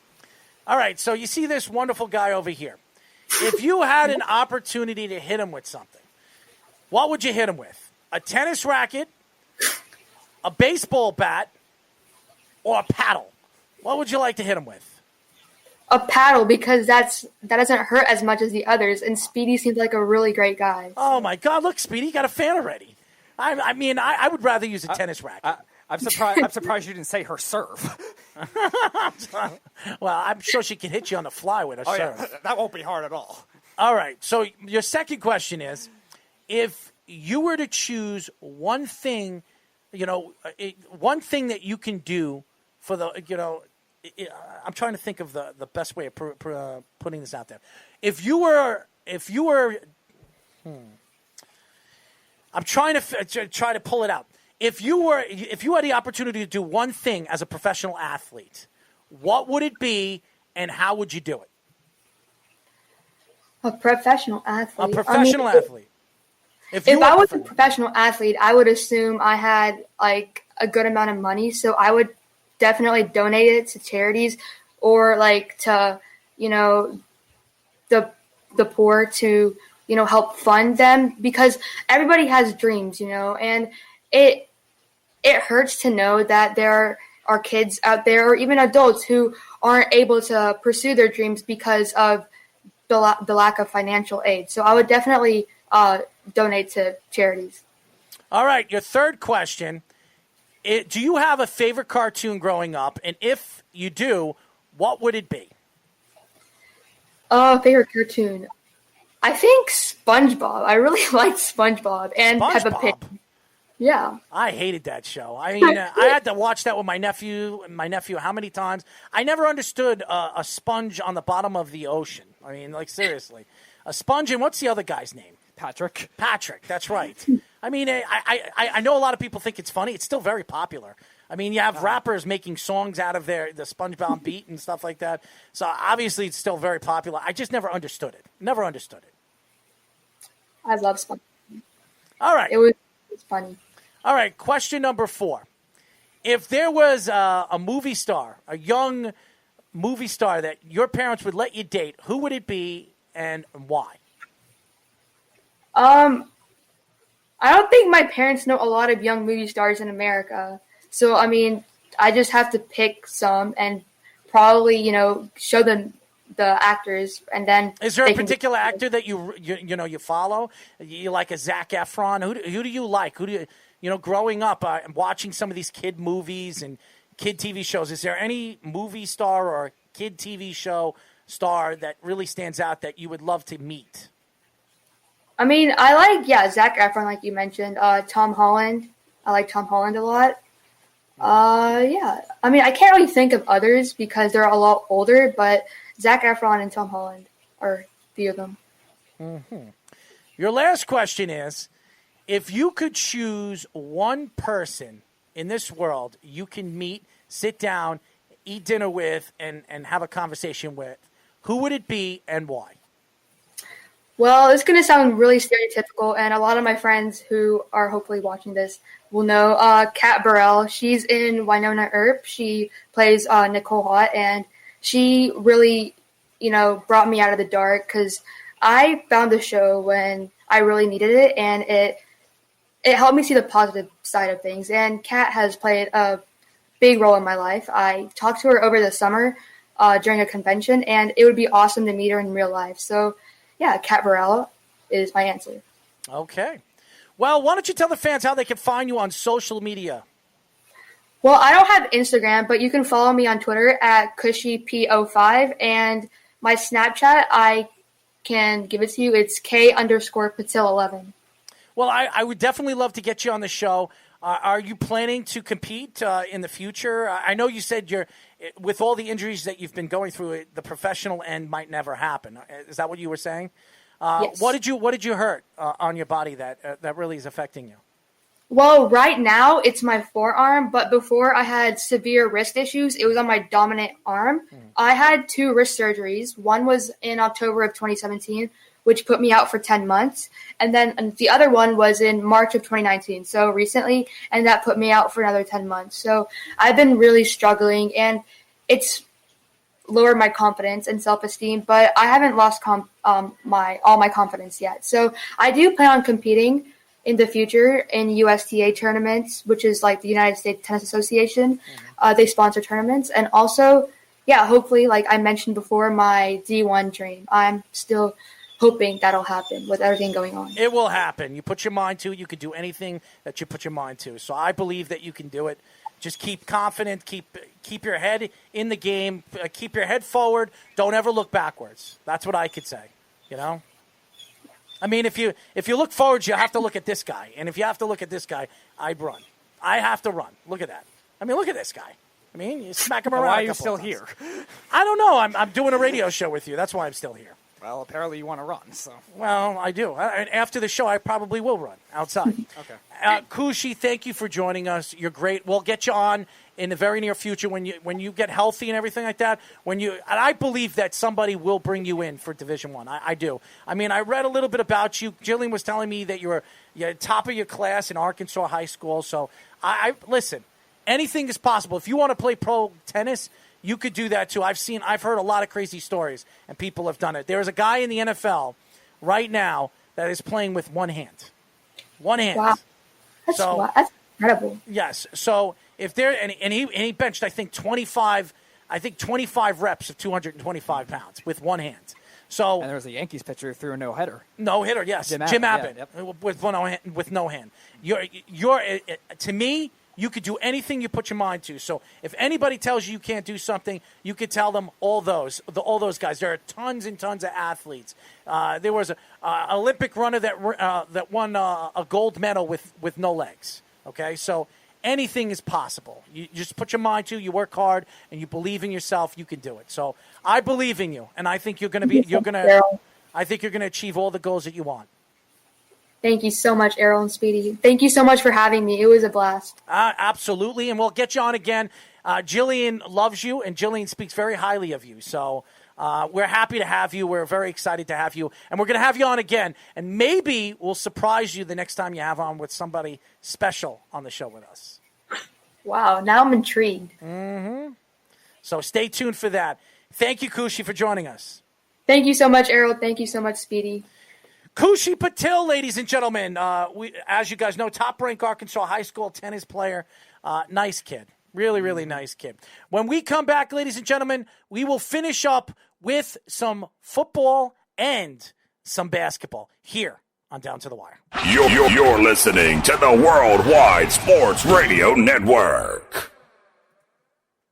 You're listening to Down to the Wire on the Worldwide Sports Radio Network.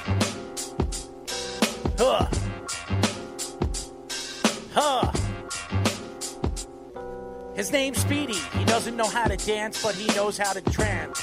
He's got a beard, and we need to throw him in the garbage. I don't rhyme, I just flow.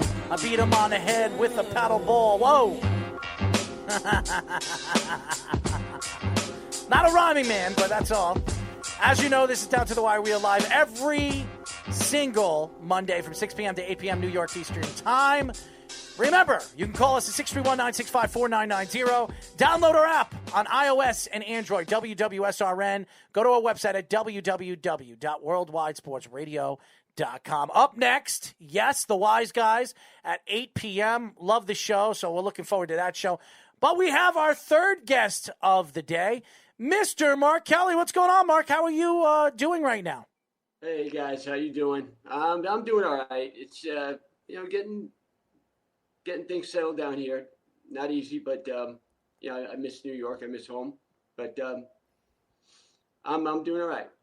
Well, that's good. I mean, obviously, with everything that happened in the last couple of weeks, moving down there, you're losing your dog, your best friend. I know you've been going through a lot, so we're happy to have you on. So, thank you. As you guys know, we call this segment Mark It Up. This is Mark It Up. Mark It Up. So I heard Bill O'Brien got fired today. Yes, he did. With the 0-4 Texans. I was looking last year, they started 0, or actually 2018, they started 0-3. And what really was the difference with Deshaun Watson and the team? Well, the team is allowing a heck of a lot more rushing yards this year than they did back then. Back then, they had a couple close losses in their first 3 games to the Patriots. I know one of them was. And then this year, you start off with at Kansas City and the Ravens at home.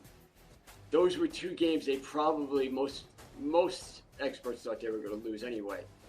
But losing last week or Sunday to the Vikings, another 0-3 team, which is probably on a level as they were, where they were a disappointment, and still not being able to stop the run. And I think them and the Jets are one of the only teams that allowed at least 30 points in 3 of the 4 games this year.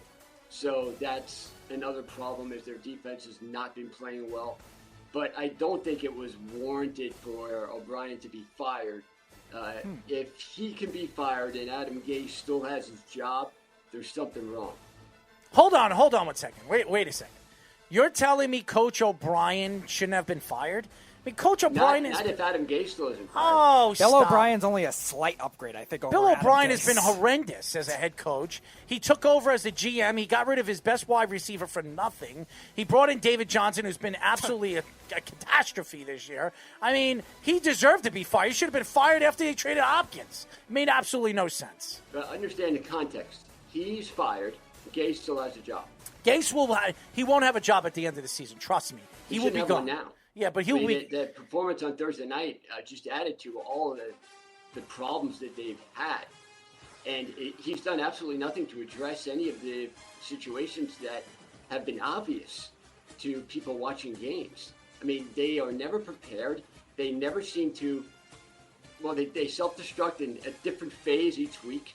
So, and the players that were approving last year, especially Darno, are getting worse. That's the biggest problem. Joe Douglas's draft picks will not amount to anything if they're not coached up and not taught how to play. And Gase isn't doing that. And I think that's the biggest problem that fans have with them going forward, is how can we trust any picks or anything Douglas is going to give him if it's going to be wasted? No, listen. I know a lot of people keep talking about the New York Jets, and a lot of people want to bring up, why does Adam Gase still have a job?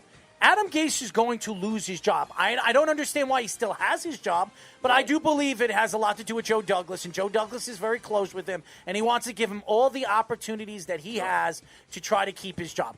We all know he's not keeping his job. We all know Joe Douglas is going to be looking elsewhere. They're already looking elsewhere. They're just not going to come out and say they're looking elsewhere because it'll make them look bad. So the Jets aren't going to do that. I do believe that in the next couple of weeks, I said this, week 6, week 7, he will be fired, especially if they're 0-7. There's no way they're going to keep Adam Gase as a head coach for the whole season if they go 0-7 in the next couple of weeks. So I do believe that he'll be gone. Well, okay. I mean, look, as long as there's some kind of hope for Jet fans to have, I mean, you had Mike Greenberg, who I knew very well, and Greeny's like, he's worse than most Jet fans, where he gets really psychotic when they lose. But he says Trevor Lawrence shouldn't even bother to come if the Jets have the number 1 pick, just stay in school. Kind of like Peyton Manning did in '97. He's still convinced Peyton Manning saw that the Jets had the number 1 pick and decided to stay at Tennessee 1 more year instead of coming out. Just so you know, Greeny, I want to help you. I'm sorry I'm cutting you out. Trevor Lawrence already came out and said that he's declaring himself. So no matter what, it doesn't really matter what Greeny says, because he's going to declare no matter what. And one of the other former Jet offensive linemen had a great rant the other day about the Jets and the Giants, who actually are 0-4, and the Texans, you can put them right in there too. I understand O'Brien. There were expectations at this point. They had won 10 games last year. Deshaun Watson needs to keep improving. Most people think he's one of the top, if not top 5, top 10 quarterbacks in the league. Yeah, he is. So, and there's just too many other holes on that team, so they were getting worse. So he definitely deserved to lose his job.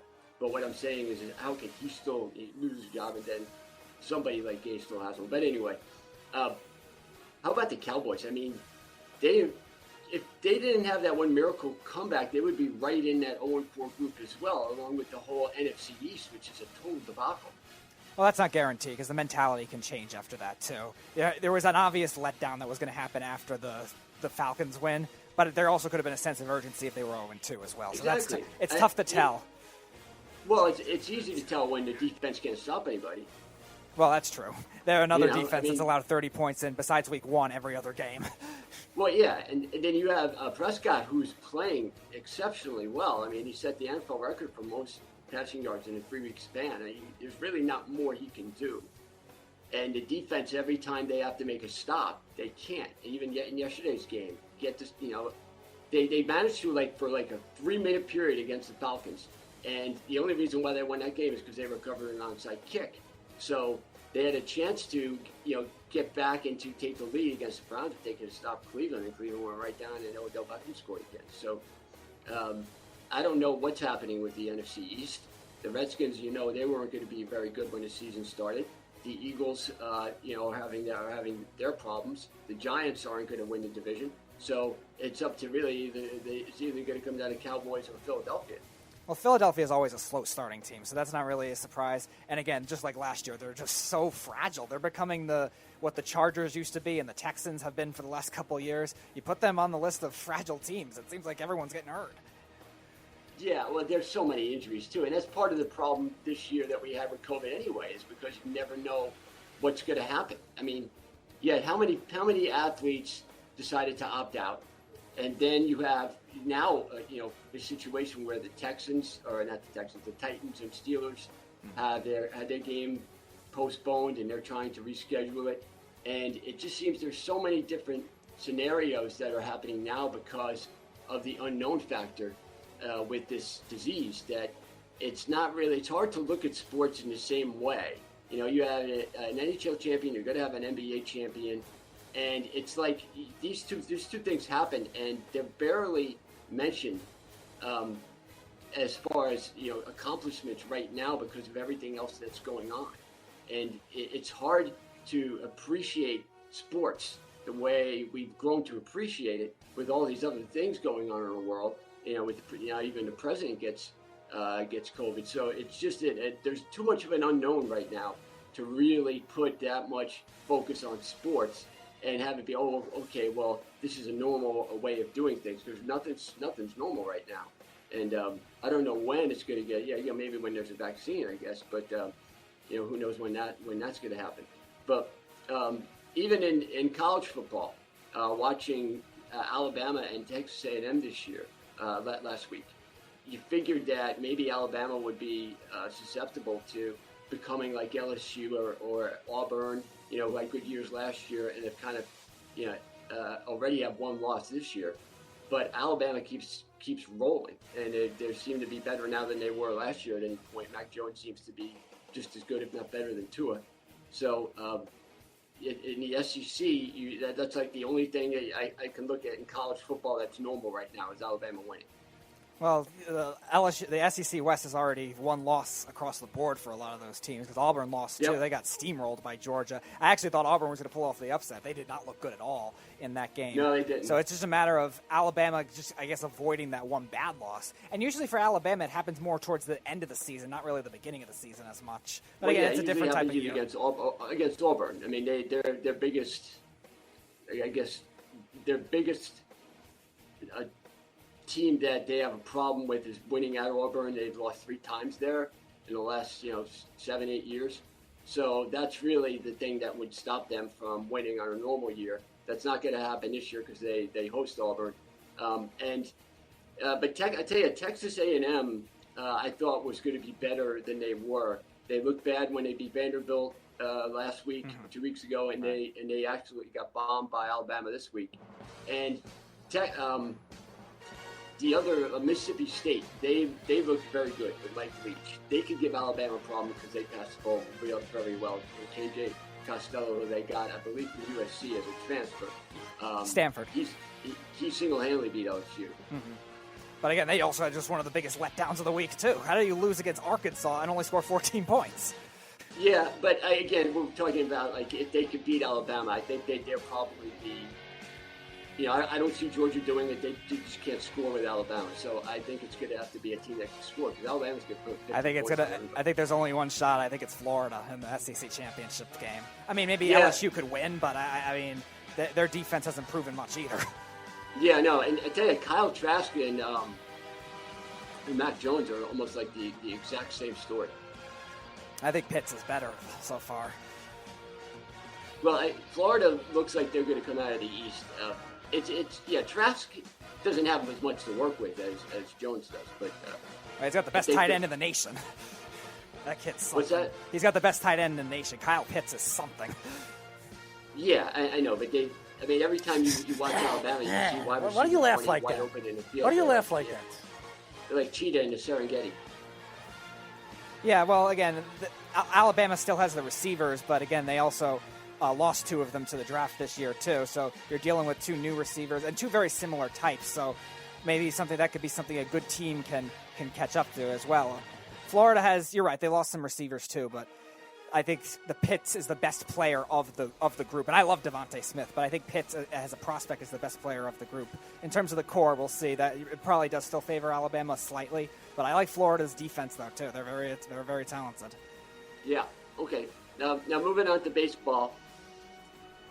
Yeah, the Reds didn't score a run in 25 innings against the Braves team. What the Braves do really well, and it's such a difference between them and other teams, even though other teams can do it. They scout extremely well. I mean, you can tell when they cheat too. The Mets. They cheat too. What's that? They cheat too. They scout and they cheat, and that's why they lost a lot of their international players. So they're good at that. Well, yes. I think they were punished for that, and they deserve to be. Yep. But again, when you watch them play, especially this is so highlighted against the Mets in key situations, the pitchers know where to pitch the opposing hitters, and that's because they've been taught very well. They scout better than any team in the major leagues. That's why they won against Cincinnati. Who I love Trevor Bauer. He pitched great, and he comes. They don't score any runs. They didn't score any runs for anybody. I mean that, and the Braves really aren't that good of a pitching team. They lost two of their best pitchers. So I don't know why that keeps. I think doesn't get recognized more because Atlanta does it better than anybody. But Florida beating the Cubs too, or Miami, I guess. It just adds more to the craziness of this league. Yeah. And 60 games is really not much to all the teams that are in the playoffs right now. I think Miami probably would have never made it in a normal year. No. So the Yankees at least beat Cleveland, which they seem to always do in the playoffs. How about Minnesota? Minnesota's lost 18 straight playoff games. That's insane. So it's not a Yankee problem; it's everything else too. What's that? I said it's not just a Yankees problem; it's everyone else too, apparently. Yeah. Well, I think that Oakland could be a team that gives problems. Tampa Bay, nobody expected them to have the best record in the American League, even though they played well last year. But they had lost some. They lost Tommy Pham to San Diego. And they haven't lost a beat. But Oakland finally got over their winner-take-all Not today. conundrum. Not today.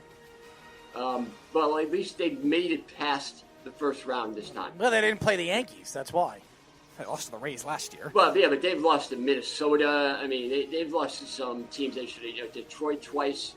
Remember, Verlander shut them out in Game 5 two times back-to-back years. Detroit was a significantly better team than them, though. So they should have lost that. Well, I'm saying, when you lose, 9 straight winner-take-all games, it's not a coincidence. I mean, it's something that you have had a hard time doing, regardless of who they played against. They had that thriller against the Royals, too, in 2014. Oh, yeah. That was a travesty, that game. They had a 4-5 run lead. 7-3, I think they had in the 6th inning or something. They've had like a number of things happen to them that they've blown games in. So they've gotten over that. Atlanta got by there.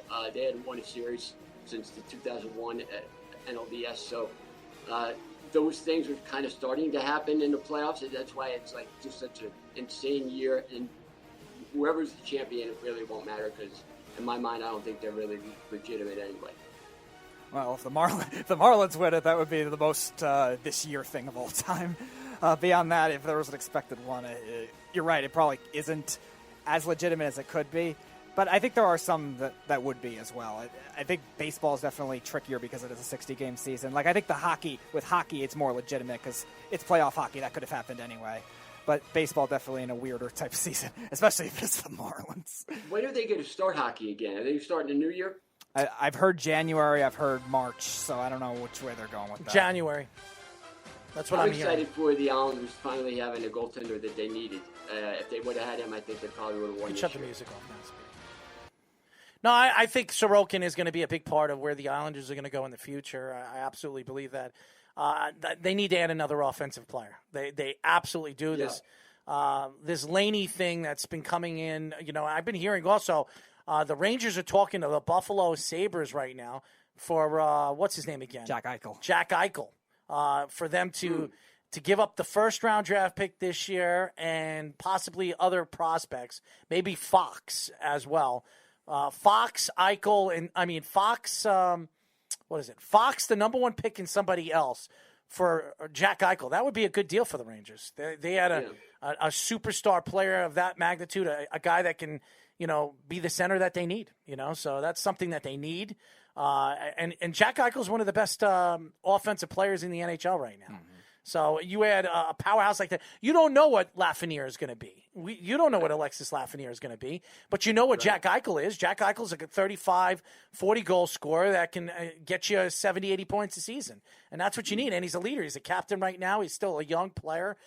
You put him with Panarin. You put him with Zibanejad. That's a scary team. That's a scary young offensive team. So I can see that happening. What offensive player would you go after if you're the Islanders? Laney would be the number one guy that I would look at. Draisaitl? Yes. Mike Hoffman. If you can get him for a 4 or 5 year deal, I think that would be worth bringing in Mike Hoffman because he can give you 30 to 35 goals. But you have to worry about signing Barzal. Barzal is going to want that extension. You have Tames right now. He's going to want an extension. You have a bunch of players. And Sorokin, after his first year, he's going to want an extension too. So you're talking about players that you're going to have to pay in the near future. And Sorokin, you want to keep him happy. You want to make sure that they're winning, and you're keeping him happy because you want him to stay there. You do not want him to flee after 1 or 2 years with the Islanders because, absolutely not. This is a kid that you want there. You want him to be your franchise. You want to build your team and your franchise around him. So hopefully the Islanders get it right this offseason. I do believe Lamoriello has something up his sleeve. I do believe that. Yeah, Anyways, I hope so. Anyways, Mark, thank you for joining us, my friend. Thank you, guys. Mark, talk to you next week. Absolutely, Mark. I hope everything's going over there in I said Arkansas, Alabama. I hope everything. I hope everything is going well over there in Alabama with you. Thank you, guys. Keep riding, buddy. I'll talk to you next week. Absolutely. Mark Kelly, ladies and gentlemen. I would like to thank offensive line recruit Jake Trachtman from Cal Poly and top-ranked Arkansas high school tennis player Khushi Patil for joining us, and Mark Kelly, and all the fans that listen to us every single day. Up next, the Wise Guys here on the Worldwide Sports Radio Network. It's the Worldwide Sports Radio Network.